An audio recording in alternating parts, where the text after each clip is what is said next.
स्वागत है आपका अपने चैनल पे। हाल ही में बीपीएससी टीआरई 4 के तहत शिक्षक की वैकेंसी आने वाली है। साथ ही बिजली विभाग, बिहार एसएससी, टीआरई 4, रेलवे, दरोगा, इन सब में जो है कंप्यूटर से संबंधित प्रश्न पूछे जाते हैं।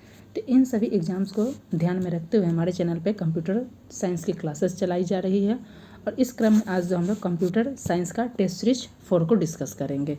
तो चलिए वीडियो स्टार्ट करते हैं। इससे पहले जो है कंप्यूटर साइंस के जो ऑलरेडी 3 टेस्ट सीरीज के वीडियोज अपलोड है, अब तक आपने उन्हें नहीं देखा है तो जाकर उसे देख सकते हैं। आज के इसमें हम लोग कंप्यूटर साइंस के टेस्ट सीरीज 4 को डिस्कस करेंगे, जो आगामी कंप्यूटर शिक्षक के लिए और बिजली विभाग और इससे संबंधित सभी एग्जाम के लिए बहुत महत्वपूर्ण है। तो चलिए वीडियो स्टार्ट करते हैं। देख लेते हैं पहला प्रश्न कौन सा है। प्रश्न है, पहला सक्रियात्मक इलेक्ट्रॉनिक अंकीय कंप्यूटर है। आपके ऑप्शन है A ENIAC, option B EDVAC, option C EDSAC और ऑप्शन डी यूनिवैक। तो इसका राइट आंसर हो जाएगा ऑप्शन नंबर ए इनियैक। यानी कि जो पहला जो सक्रियात्मक यानी जो सक्रिय है यानी एक्टिव है इलेक्ट्रॉनिक अंकीय कंप्यूटर कौन सा है, तो ये इनैक है।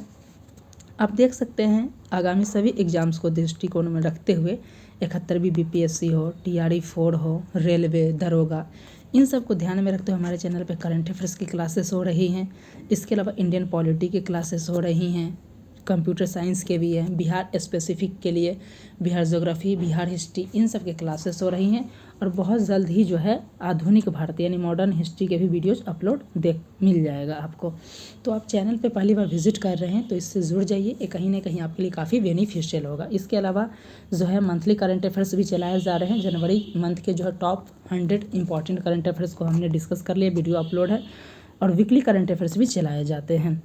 70वीं बीपीएससी में हमारे चैनल से टोटल 30 में आप देख सकते हैं 17+ क्वेश्चंस आए थे। अब हमारा टारगेट है कि जो बिहार दरोगा का एग्ज़ाम होने वाला है उसमें 20 लगभग करंट अफेयर्स के क्वेश्चन आते, तो 15+ इसी से लाने की ये हमारा लक्ष्य है। और 71वीं बीपीएससी में 30 में जो है 25+ करंट अफेयर्स लाने के टारगेट को ध्यान में रखते हुए daily current affairs, weekly current affairs, latest appointment, बहुत सारे करंट अफेयर्स को चलाया जा रहा है और आप इससे जुड़कर उसका लाभ उठा सकते हैं। पहले एक बार विजिट कीजिए, उसके कंटेंट को देखिए, अगर पसंद आता है तो आप उसको ज़रूर चैनल को सब्सक्राइब कर लीजिएगा। देख लेते हैं इसका कुछ डिटेल्स एक्सप्लेनेशन की बात कि पहला जो इलेक्ट्रॉनिक अंकीय कंप्यूटर था वो इनैक था। इसे वॉल्व 1946 में पेंसिल्वेनिया विश्वविद्यालय में प्रथम डिजिटल कंप्यूटर बनाया गया था, जिसका नाम इनैक, फुल फॉर्म भी आपसे पूछा जा सकता है, electronic numerical indicator and calculator था। 1951 में प्रथम व्यावसायिक कंप्यूटर यूनिवैक आया था, जिसका नाम था यूनिवर्सल ऑटोमेटिक कंप्यूटर। तो इस पॉइंट को आप याद रखिए, जब पहला पूछा जाएगा कि इलेक्ट्रॉनिक अंकीय कौन सा था, इनैक था। और जो पहला जो पूछा जा सकता है कि व्यावसायिक कंप्यूटर कौन था, तो ये था यूनिवैक। इस पॉइंट को भी आप ध्यान रखिएगा। देख सकते हैं कि जनवरी मंथ के जो मोस्ट इंपॉर्टेंट 100 करंट अफेयर्स के वीडियोज़ को ऑलरेडी हमने डिस्कस कर लिया है और इसकी पीडीएफ को भी टेलीग्राम पे शेयर कर दिया गया, तो आप वहाँ से जाकर इसकी पीडीएफ को भी डाउनलोड कर सकते हैं। और इस टेस्ट सीरीज़ का भी अगर पीडीएफ आपको कैसे चाहिए तो टेलीग्राम को ज्वाइन कर लीजिएगा, वहाँ से आपको मिल जाएगा। और प्लेलिस्ट में देख सकते हैं कंप्यूटर साइंस के सभी टेस्ट सीरीज अवेलेबल, आप उसको देख सकते हैं। नेक्स्ट क्वेश्चन देख लेते हैं। ये है, भारत में सिलिकॉन वैली कहाँ स्थित है। आपका ऑप्शन है ये Bangalore, option B Chennai, option C Kolkata, option D Hyderabad. तो इसका राइट आंसर हो जाएगा ऑप्शन नंबर ए। भारत में जो सिलिकॉन वैली जो है ये बेंगलोर में अवस्थित है। यहाँ पे इसका डिटेल्स दिया गया है कि जो सिलिकॉन घाटी है बेंगलोर में अवस्थित है, जो कि कर्नाटक की राजधानी है, इसे सिलिकॉन वैली के नाम से भी जाना जाता है। अभी हाल ही में केंद्रीय बजट की घोषणा की गई है, तो केंद्रीय बजट 2025-26 का भी वीडियो बना दिया गया और बिहार के लिए जो 5 प्रमुख घोषणाएं क्या क्या की गई है उसके लिए भी हमने एक अलग से डेडिकेटेड वीडियो बना दिया, आप उसे देख लीजिएगा। ये आपके लिए जो बिहार स्पेसिफिक एग्जाम है वो काफ़ी बेनिफिशियल होगा। देख लेते थर्ड क्वेश्चन है, 1 बाइट में होते हैं। आपका ऑप्शन है A 8 bit, option B 16 bit, option C 32 bit और ऑप्शन डी 64 बिट। तो इसका राइट आंसर हो जाएगा 1 बाइट में जो होते हैं वो कितने होते हैं, 8 बिट होता है। देख लेते हैं इसका कुछ एक्सप्लेनेशन का। तो 1 बाइट में आप देख सकते हैं 8 बिट होता है, वहीं 1 किलोबाइट में 1024 बाइट होता है और 1 MB में 1024 KB होता है। और 1 GB की बात किया जाए तो 1 GB में जो हो जाएगा आपका 1000 24 MB होता है। ठीक है, इसी पॉइंट को आप याद रखिएगा। टेराबाइट भी होता है, तो सारी चीज़ को भी ध्यान रखिएगा। नेक्स्ट है 4th नंबर क्वेश्चन, कंप्यूटर साक्षरता दिवस कब मनाया जाता है? आपके ऑप्शन है 1 दिसंबर, ऑप्शन बी 2 दिसंबर, ऑप्शन सी 19 दिसंबर और ऑप्शन डी 22 दिसंबर। तो इसका राइट आंसर हो जाएगा ऑप्शन नंबर बी, 2 दिसंबर को जो है हर साल कंप्यूटर साक्षरता दिवस मनाया जाता है। कंप्यूटर के क्षेत्र में लोगों को जागरूक करने के लिए, बढ़ावा करने के लिए जो है ये दिवस मनाया जाता है। वहीं 1 दिसंबर को क्या मनाया जाता है? तो वर्ल्ड एड्स डे यानी विश्व एड्स दिवस के रूप में जो है मनाया जाता है। इस पॉइंट को भी याद रखिएगा। और 1 जनवरी मंथ के लिए चाहे मंथ वाइज कितने डेट इंपॉर्टेंट होता है उसका भी अलग से वीडियो बना दिया गया है, जिसमें हम लोग जनवरी के जो भी मंथ है क्यों मनाया जाता है, क्यों इंपॉर्टेंट है उसको डिस्कस करेंगे। फरवरी के अलग से होगा। हर मंथ के टोटल आपको वीडियोज मिल जाएगा, देख लीजिएगा। यहाँ से आपको प्रश्न देखने को मिलेगा। अभी हाल ही में पद्म पुरस्कार की भी घोषणा की गई, इसका भी अलग से वीडियो बना दिया गया, आप उसे जाकर देख सकते हैं। आगामी जो भी एग्जाम आप दे रहे हैं, चाहे वो TRD 4 हो, 71 BPSC हो, रेलवे, दरोगा, इन सब में यहाँ से प्रश्न जरूर देखने को मिलेगा। चलते हैं 5th नंबर क्वेश्चन की तरफ। प्रश्न है, कोई कंप्यूटर प्रोग्रामर क्या करता है? आपके ऑप्शन है, वह कंप्यूटर के लिए सभी प्रकार का चिंतन करता है। ऑप्शन बी, निविष्ट आंकड़ों को द्रुत गति से समावेश कर सकता है। ऑप्शन सी सभी प्रकार के कंप्यूटर उपस्कर चला सकता है। ऑप्शन डी, केवल प्रवाह चार्ट बना सकता है। तो इसका राइट आंसर हो जाएगा कि एक जो कंप्यूटर प्रोग्रामर क्या करता है, वो कंप्यूटर के लिए सभी प्रकार का चिंतन करता है। इसका डिटेल्स देख लिया जाए कि एक कंप्यूटर प्रोग्राम सॉफ्टवेयर अनुप्रयोग यानी कि जो सॉफ्टवेयर उपयोग और ऑपरेटिंग सिस्टम के लिए कोड बनाता है। एक सॉफ्टवेयर डेवलपर एक कंप्यूटर प्रोग्राम को डिजाइन करने का प्रोग्राम लिखता है, जो उस डिजाइन को एक ऐसे निर्देश में परिवर्तित करता है जो कि एक कंप्यूटर को अनुसरण करना होता है। नेक्स्ट है 6th नंबर क्वेश्चन। पूछा जा रहा है प्रश्न में, कंप्यूटर में पासवर्ड सुरक्षा करते हैं। ये बहुत इंपॉर्टेंट है। आपका ऑप्शन ए, हार्डवेयर के पुराने पढ़ने से। ऑप्शन बी, सॉफ्टवेयर के त्रुटियों से। ऑप्शन सी, तंत्र के अनाधिकृत अभिगमन से। और ऑप्शन डी, उपयुक्त में से कोई नहीं। तो 6 का जो राइट आंसर हो जाएगा ऑप्शन नंबर सी हो जाएगा, तंत्र के अनाधिकृत अभिगमन से। यानी पूछा जा रहा है कि अगर हम सिस्टम में जो पासवर्ड लगाते हैं, चाहे आप मोबाइल में लगा रहे हैं, तो ये पासवर्ड क्यों लगाया जाता है? अगर आप पासवर्ड नहीं लगाइएगा, आप देख सकते हैं फ़ोन पे है, अगर आप पासवर्ड नहीं लगा रहे हैं तो आपके मोबाइल पे आप जान रहे हैं कि बैंक अकाउंट से जुड़ा हुआ है, आप में उसमें कितने पैसे हैं। अगर पासवर्ड नहीं है तो क्या कोई भी आपके मोबाइल को अनयूज्ड कर सकता है, यूज करके आपके पैसे को आपके जो बैंक अकाउंट से उड़ा सकता है, और ये सारी चीज़ें हो सकती है। तो इसीलिए बताया जा रहा है कि कंप्यूटर में जो पासवर्ड लगाया जा रहा है वो सिस्टम का अनयूज्ड ना हो, दुरुपयोग ना हो, इन चीज़ के लिए क्या किया जाता है? पासवर्ड का प्रयोग किया जाता है। आप चाहें तो इस प्रश्न का आंसर अगर आपको पता है तो कमेंट बॉक्स में आंसर दे सकते हैं। वही चीज़ जिसमें बताया कि कंप्यूटर में पासवर्ड तंत्र के जो है अनाधिकृत अभिगमन से सुरक्षा करता है। कंप्यूटर सुरक्षा कंप्यूटर प्रौद्योगिकी की एक शाखा है जो नेटवर्किंग से जुड़ा होता है। इसी चीज़ के बारे में डिटेल्स में इसका PDF आपको मिल जाएगा, वहाँ से डिटेल्स आप पढ़ लीजिएगा। बिहार 2025 में नई भर्ती आने वाली है, आप देख सकते हैं। CGL 4 आएगा, उसके बाद BPSC assistant engineer, Bihar librarian, Bihar दरोगा के 1806 पदों पे। इसके अलावा और भी TRD 4 में देख सकते 1 लाख से अधिक वैकेंसी आने वाली है। कंप्यूटर शिक्षक की वैकेंसी आने वाली है। तो इन सब के लिए अगर आप तैयारी करना चाहते हैं, करंट अफेयर्स हो, GS हो, इन सब के लिए तो चैनल से जुड़ जाइए, क्योंकि इन सभी सब्जेक्ट की तैयारी कराई जाती है। कहीं ना कहीं आपके लिए बहुत बेनिफिट्स देगा ये चैनल आपको। चलते हैं नेक्स्ट, कौन सा सॉफ्टवेयर शब्द संसाधन में प्रयोग किया जाता है? आपके ऑप्शन है PageMaker, option B WordStar, option C MS Word और ऑप्शन डी इनमें सभी। इसका राइट आंसर हो जाएगा MS वर्ड। MS वर्ड्स का प्रयोग जो है शब्द संसाधन के रूप में किया जाता है, वही यहाँ पे डिटेल्स में बताया गया। नेक्स्ट है 8th नंबर क्वेश्चन, ओरेकल क्या है?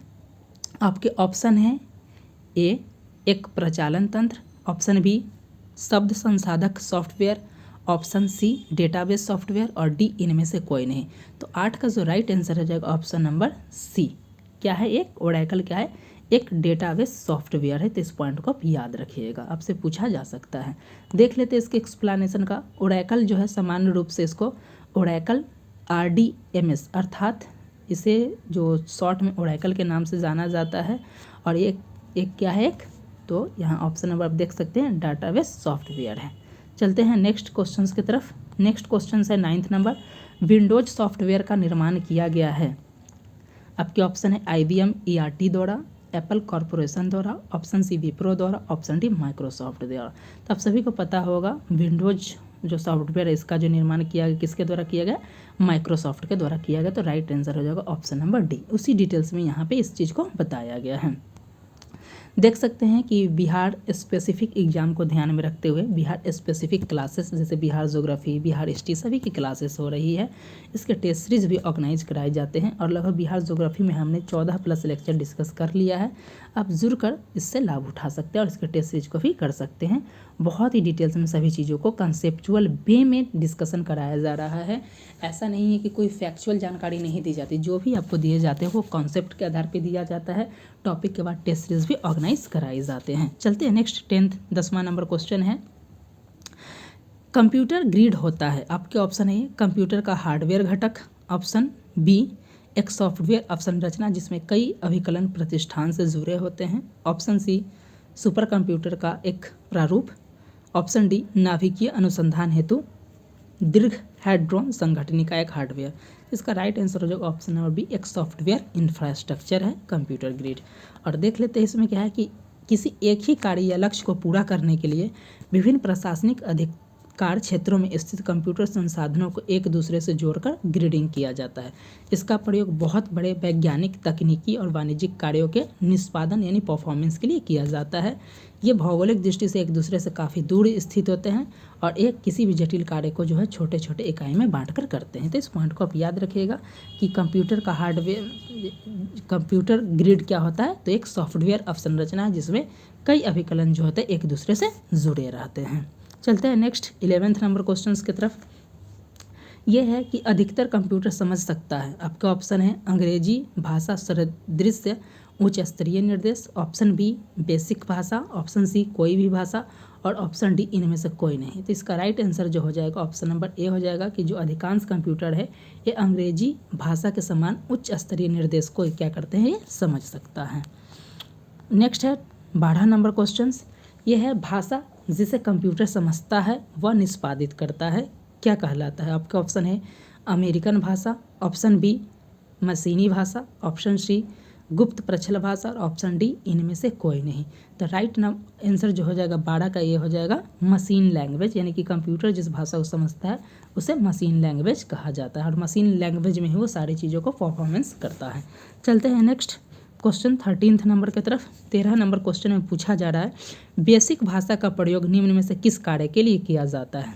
आपके ऑप्शन है ए वाणिज्यिक कार्य के लिए, ऑप्शन बी वैज्ञानिक गणना हेतु, ऑप्शन सी बच्चों को सिखाने हेतु और ऑप्शन डी प्रारंभ में सरल भाषा को सिखाने के लिए। तो 13 का जो राइट आंसर हो जाएगा ये हो जाएगा आपका ऑप्शन नंबर डी प्रारंभ में सरल भाषा को सिखाने के लिए इसका प्रयोग किया जाता है। चल देख लेते हैं, वहीं पे एक्सप्लेनेशन में बताया गया है कि बेसिक भाषा का प्रयोग प्रारंभ में सरल भाषा को सिखाने के लिए किया जाता है। यह एक प्रोग्रामिंग भाषा में एक शब्दावली है जिसे विशिष्ट कार्यों को रोकने के लिए कंप्यूटर या कंप्यूटिंग डिवाइस को निर्देश दिया जाता है। प्रोग्रामिंग भाषा में देखा जाए कई तरीके की उच्च स्तरीय भाषा है जैसे बेसिक, कोबॉल, फोर्टान, ये सारी चीज़ों के बारे में से बताया जा रहा है। अब देख लेते हैं कि 14 नंबर क्वेश्चन में क्या है। तो 14 नंबर क्वेश्चन पूछ रहा है कि जटिल वैज्ञानिक गणनाओं के लिए किस भाषा का प्रयोग किया जाता है। आपके ऑप्शन है BASIC, option B FORTRAN, option C COBOL और ऑप्शन डी पास्कल। तो इसका राइट आंसर हो जाएगा ऑप्शन बी फोर्ट्रान। इसका जो उपयोग जो है किस चीज़ के लिए किया जाता है, तो जटिल वैज्ञानिक गणनाओं के लिए किया जाता है। इस पॉइंट को आप याद रखिएगा। कुछ इसका डिटेल्स देख लेते हैं कि इसका फोर्ट्रान का भी आप फुल फॉर्म याद रखिएगा, पूछा जाएगा तो इसका फुल फॉर्म होता है फॉर्मूला ट्रांसलेशन और इसका उपयोग जो है जटिल वैज्ञानिक गणनाओं के लिए किया जाता है। फोर्ट्रान जो है विश्व की सर्वप्रथम उच्च स्तरीय कंप्यूटिंग प्रोग्रामिंग भाषा है। चूँकि इस भाषा का प्रयोग गणितीय सूत्रों को बहुत आसानी से हल किया जाता है, अतः सारे संसार में जटिल वैज्ञानिक गणनाओं में इसका उपयोग किया, यानी कि जटिल वैज्ञानिक गणनाओं के लिए किसका प्रयोग किया जाता है, फोर्ट्रान का किया जाता है। इसका फुल फॉर्म है फॉर्मूला ट्रांसलेशन। इस पॉइंट को भी याद रखें, क्या नाम है, फॉर्मूला ट्रांसलेशन, यानी फोर्ट्रान का प्रयोग जो होता है जटिल वैज्ञानिक गणनाओं के लिए किया जाता है। देख सकते हैं हमारे चैनल पे जो इंडियन पॉलिटी की भी तैयारी कराई जाती है, जिसमें हमने बेसिक्स लेकर डीपीएसपी तक के वीडियो को डिस्कस कर लिया है और बहुत जल्द जो है इसमें हम लोग प्रस्तावना को डिस्कस करेंगे जो कि 70वीं बीपीएससी के मेंस 71वीं बीपीएससी पीटी और इसके अलावा सभी एग्जाम के दृष्टिकोण से इम्पॉर्टेंट है। चलते हैं नेक्स्ट 15th नंबर क्वेश्चंस की तरफ। इस वीडियो लेक्चर में हम लोग जो है 25 कंप्यूटर साइंस के क्वेश्चंस को देखेंगे। नेक्स्ट है 15th नंबर क्वेश्चंस पूछा जा रहा है फोर्ट्रान, जिसका फुल फॉर्म अभी हमने देखा, फॉर्मूला ट्रांसलेशन, एल्गोल, पास्कल आदि भाषाओं को सिखाने के लिए किस भाषा को नींव का पत्थर कहा जाता है। तो आपसे पूछा जाता है, बहुत इंपॉर्टेंट है, कि किस भाषा को नींव का पत्थर कहा जाता है। आपका option A C+, option B BASIC, option C COBOL और ऑप्शन डी इनमें से कोई नहीं। यदि आप लोगों को इस प्रश्न का आंसर पता है तो कमेंट बॉक्स में इसका आंसर ज़रूर दे। तो इसका राइट आंसर हो जाएगा बेसिक, यानी नाम से स्पष्ट आप समझ सकते हैं। बेसिक्स मतलब आप ऐसे ट्रिक से याद कर सकते हैं कि बेसिक हर चीज़ के लिए बहुत ज़रूरी होती है, आधारभूत संरचना होता है, एक तरीके नींव का काम करता है। तो यानी कि जो भी हम लोग उच्च स्तर का भाषा सीख रहे हैं, जैसे फोर्ट्रान, एल्गोल, पास्कल, तो इसके लिए बेसिक यानी नींव कौन होगा, तो बेसिक भाषा होगा। इस पॉइंट से आप ट्रिक से याद रख सकते हैं। यहाँ पे उसी चीज़ को बताया गया। नेक्स्ट है 16 नंबर क्वेश्चंस। इसमें पूछा जा रहा है कि किस भाषा में सर्वाधिक उपयुक्त डॉक्यूमेंटेशन संभव है। आपके option A FORTRAN, option B COBOL, option C Pascal और ऑप्शन डी C++। आप सबको पता है तो कमेंट बॉक्स में आंसर जरूर दीजिए। इसका राइट आंसर हो जाएगा कि जो सर्वाधिक उपयुक्त डॉक्यूमेंटेशन जो संभव है किस भाषा में, यह है ऑप्शन नंबर बी कोबोल में। तो 16 का राइट आंसर हो जाएगा option number B COBOL. COBOL के बारे में देख लिया जाए, फुल फॉर्म की बात किया जाए तो कोबोल का फुल फॉर्म होता है कॉमन बेसिक ओरिएंटेड लैंग्वेज। इस पॉइंट को आप याद रखिएगा, आपको इससे फुल फॉर्म भी पूछा जा सकता है कि कोबोल का फुल फॉर्म क्या है। तो कोबोल का फुल फॉर्म हो जाता है कॉमन बेसिक ओरिएंटेड लैंग्वेज, जिसका विकास जो है 1959 में ग्रेस मरे हैपर द्वारा किया गया था और यह व्यापारिक डाटा प्रक्रिया में उच्च स्तरीय भाषा है। और कोबोल भाषा का जो है प्रोग्राम को मशीनी भाषा में, यानी कि जो भी होता है मशीनी भाषा में ट्रांसलेट करने के लिए कंपाइलर के रूप में उपयोग किया जाता है और कोबोल भाषा में सर्वाधिक उपयुक्त डॉक्यूमेंटेशन संभव है। चलते हैं नेक्स्ट 17th नंबर क्वेश्चंस की तरफ। ये पूछा जा रहा है अंग्रेजी भाषा के समान उच्च स्तरीय कंप्यूटर भाषा कौन सा है। आपके option A FORTRAN, option B Pascal, option C COBOL और ऑप्शन डी C++। तभी हमने डिस्कस किया कि यह है कोबोल और इसका फुल फॉर्म हमने देख लिया है, यह है कॉमन बेसिक ओरिएंटेड लैंग्वेज। चलते हैं नेक्स्ट क्वेश्चंस की तरफ। 18th नंबर क्वेश्चन है, पूछा जा रहा है कि प्रोग्राम हेतु सर्वप्रथम विकसित की गई कंप्यूटर भाषा है। आपके ऑप्शन है फोर्ट्रान, नेक्स्ट ऑप्शन है पास्कल, ऑप्शन सी कोबोल और ऑप्शन डी बेसिक्स। इसका राइट आंसर हो जाता है कि जो आपको किस भाषा के रूप में सबसे पहले किया गया था प्रोग्रामिंग के लिए जिस भाषा का, तो वो था फोर्ट्रान यानी फॉर्मूला ट्रांसलेशन। यहाँ पे डिटेल सारा चीज़ दिया गया। नेक्स्ट है कि किस कंप्यूटर भाषा का प्रयोग वाणिज्यिक कार्यों में किया जाता है। 19th नंबर क्वेश्चन से पूछा जा रहा है कि किस भाषा का प्रयोग वाणिज्यिक कार्यों में किया जाता है। आपके ऑप्शन है फॉर्मूला ट्रांसलेशन यानी FORTRAN, option B BASIC, option C COBOL और ऑप्शन डी पास्कल। तो इसका राइट आंसर हो जाएगा ऑप्शन नंबर सी। 19th का जो हो जाएगा सी, कोबोल का प्रयोग जो है वाणिज्यिक भाषा के रूप में किया जाता है, वाणिज्यिक कार्यों के रूप में। और यहाँ पे बताया गया, अभी हमने इसका फुल फॉर्म देखा कि कोबोल का फुल फॉर्म जो होता है, ये पूरा नाम होता है कॉमन बिजनेस ओरिएंटेड लैंग्वेज। और ये जो है इसका प्रयोग व्यवसाय, यानी कि नाम से ही स्पष्ट हो जाता है बिजनेस आ गया, तो बिजनेस यानी कि व्यवसाय फाइनेंस के लिए इसका प्रयोग किया जाता है। नेक्स्ट 20 नंबर क्वेश्चंस की तरफ चलते हैं। कंप्यूटर भाषा का उपयोग किस लिए किया जाता है। आपके ऑप्शन है व्यावसायिक कार्य, ऑप्शन बी ग्राफिक कार्य, ऑप्शन सी वैज्ञानिक कार्य और ऑप्शन डी इनमें से कोई नहीं। तो 20 का क्या हो जाएगा राइट आंसर। तो अभी हमने डिस्कस कर लिया कि व्यावसायिक कार्य के लिए यानी बिजनेस के लिए इसका प्रयोग किया जाता है। नेक्स्ट है 21 नंबर क्वेश्चन, इसे पूछा जा रहा है कि कंप्यूटर भाषा फोर्ट्रान किस क्षेत्र से जुड़ा हुआ है। आपके ऑप्शन है रेखा चित्र, ऑप्शन ए व्यवसाय, ऑप्शन सी विज्ञान और ऑप्शन डी वाणिज्य। तो इसका राइट आंसर क्या हो जाएगा 21 का। तो ये जो है ये वैज्ञानिक गणना यानी विज्ञान से संबंधित है। इस पॉइंट को आप याद रखिएगा। चलते हैं नेक्स्ट, यहाँ पे बताया गया, इसका डिटेल्स देख लेते हैं। इसका फुल फॉर्म हमने देख लिया कि फोर्ट्रान का फुल फॉर्म होता है फॉर्मूला ट्रांसलेशन और जॉन वैक्स के द्वारा 1950 में इसका डेवलप किया गया था और इसका प्रयोग जो जटिल वैज्ञानिक गणना और अंकगणितीय गणनाओं में किया जाता है। नेक्स्ट 22 नंबर क्वेश्चन की तरफ चले। इसमें पूछा जा रहा है कि निम्नलिखित में से कौन सी वैज्ञानिक कंप्यूटर भाषा है। 22 नंबर क्वेश्चन में पूछा जा रहा है। आपके ऑप्शन है basics, option B COBOL, option C FORTRAN और ऑप्शन डी पास्कल। तभी हमने डिस्कस किया कि फोर्ट्रान का उपयोग जो होता है वैज्ञानिक भाषा के रूप में और अंकगणितीय रूप में किया जाता है। नेक्स्ट है 23 नंबर क्वेश्चन, आधुनिक डिजिटल कंप्यूटर में किस पद्धति का उपयोग किया जाता है। आपके ऑप्शन है द्विआधारी अंक पद्धति, यानी जो है आप इस तरीके से देख सकते हैं बाइनरी सिस्टम, नेक्स्ट है आपका डेसिमल, सी है अनुरूप गणना पद्धति और डी है इनमें से कोई नहीं। तो इसका राइट आंसर हो जाएगा 23 का ऑप्शन नंबर ए, बाइनरी जो है सिस्टम है उसमें उपयोग किया जाता है। नेक्स्ट है 24 नंबर क्वेश्चन, यहाँ पे उसी डिटेल्स में बताया गया है। नेक्स्ट है 24 नंबर क्वेश्चन में, इसमें पूछा जा रहा है सुपर कंप्यूटर अन्य कंप्यूटर से किस प्रकार अलग होते हैं। आपका ऑप्शन है बहुत अधिक कीमत होता है, ऑप्शन बी वातानुकूलन की समस्या होती है, ऑप्शन सी परिकलन क्षमता एवं बृहत स्मृति भंडार और ऑप्शन डी उपयोग बहुआयामी उपयोग। तो 24 का राइट आंसर हो जाएगा ऑप्शन नंबर सी, परिकलन क्षमता एवं बृहत स्मृति भंडार के कारण इसका प्रयोग किया जाता है। नेक्स्ट आप देख सकते हैं सुपर कंप्यूटर के कंटेक्स्ट में कि बिहार गवर्नमेंट के द्वारा भी एक परम जो सुपर कंप्यूटर विकसित किया गया, इसका एक अलग से वीडियो बनाया गया है, आप देख सकते हैं। उसका नाम क्या रखा गया था, परम बुद्ध रखा गया था। इस पॉइंट को आप याद रखिएगा, आपसे पूछा जा सकता है। चलते हैं नेक्स्ट और लास्ट क्वेश्चन की तरफ। ये हमारा कंप्यूटर साइंस टीचर के लिए या फिर बिजली विभाग हो, बिहार में जितने भी वैकेंसी है, सेंट्रल गवर्नमेंट, रेलवे टेक्नीशियन, सभी के लिए बहुत इंपॉर्टेंट है।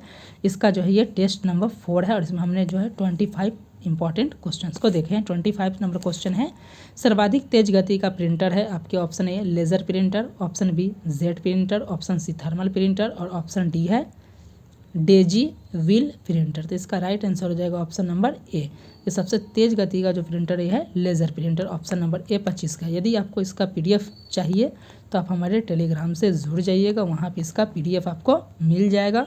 और किसी भी गवर्नमेंट एग्जाम की तैयारी कर रहे हैं तो चैनल पे आइए, विजिट कीजिए, कंटेंट पसंद आते हैं तो चैनल को ज़रूर सब्सक्राइब कर लीजिएगा, ये आपके लिए काफ़ी बेनिफिशियल हो सकता है। मिलते हैं इसी प्रकार के नेक्स्ट वीडियो के साथ, तब तक के लिए धन्यवाद।